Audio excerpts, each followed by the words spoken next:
Next week is Children's Museum Week here in South Carolina. So what better way to hear about all the ways you can experience the children's museums here in the state than by the pros. Karen Coltrane, the president and CEO of the Children's Museum of the Lowcountry, is here with me now. She is our resident pro. No, there you go. I don't know about that. Probably the oldest, but yeah. No. Yeah. All right, Karen, this is such an exciting time for you guys. It really Talk to me is. about this week and why this is so important for the state. Well, Governor McMaster has proclaimed it Children's Museum Week in South Carolina. So we're very excited about the second year that he's chosen to do that. And it recognizes all the state's children's museums for early childhood education, family engagement, academic enrichment, the school-based and the workforce development programs we do, and even tourism. So we kind of spread the... You do. And we have, I think it's Clemson just did an economic development study on the children's museums in the state, and we have an $85 million a year annual impact in the state. So yeah, we're quiet, but there's a lot going on inside, a lot of employees, a lot of visitation. I think what are we at 700,000 visitors a year to children's museums in South Carolina. How many are there?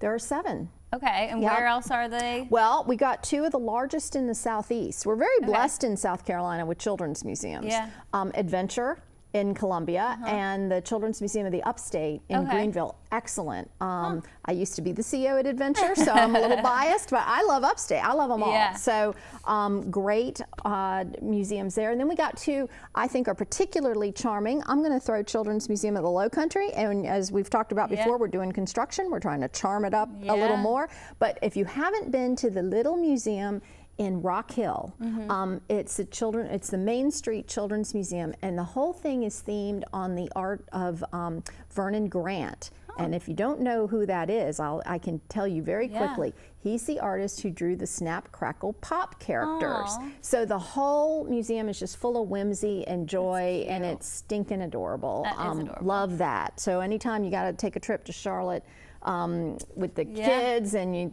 come maybe on the way back, swing by, because it's really adorable. So all of us got together last year and formed the South Carolina Alliance of Children's Museums, and we're trying to coordinate what we're doing across the state because we know that early childhood education is critically important, and because so many citizens interact with us, we're like, we're a good conduit to help get the word out about how important this time is in children's development, that learning is already happening way before the schools get a hold of kids. So at any rate, we're actually doing something fun. We're doing a lot of coordination of events this week, and probably people aren't in all of our museums over the time, but we thought, how fun would it be for one lucky family to be able to come to all the children's museums? So we're doing an online, and my social media folks know this better than I do, but there's if you tag certain things, there's going to be a random drawing, and you could end up with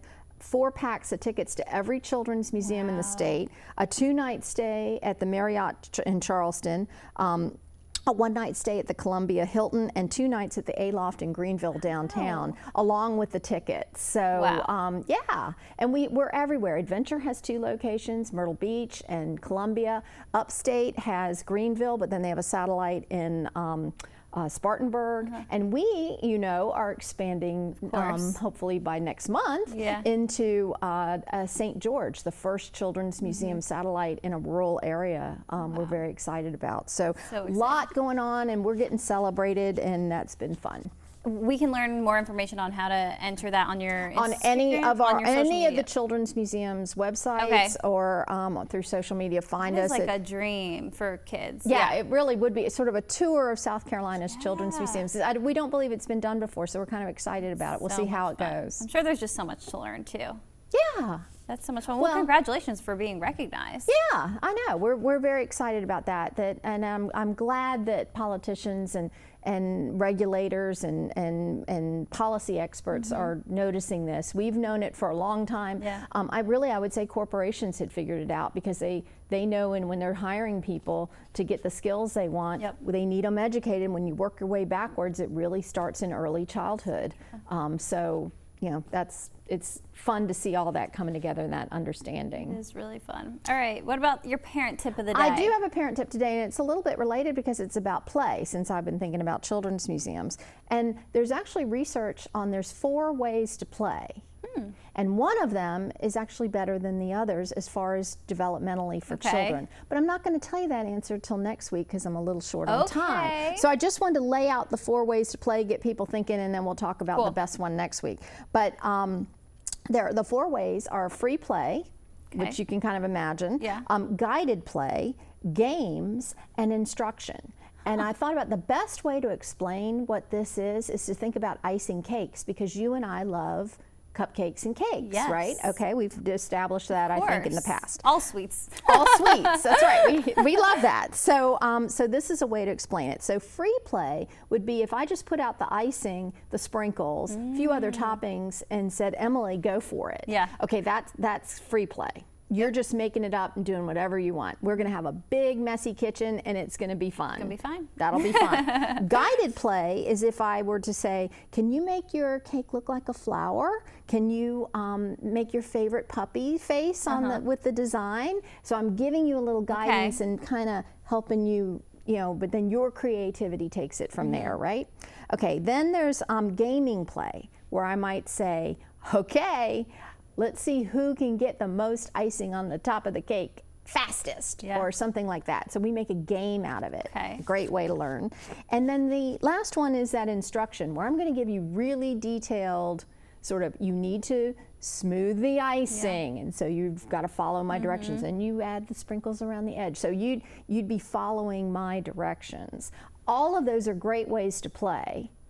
One of them actually really leads to educational outcomes. I'm trying to think. I'm going to give you a week to think about it. Okay. And then we'll come back and talk about it. I have homework now. I can Yeah, tell. You're an educator. You're an educator giving me homework. That's right. That's love right. it. Well, but as you play with children, think about the different ways that you play. I will be thinking about that now. Karen, thank you so much. You're welcome. Thank you. Gotta stay tuned next week to find out. That's right.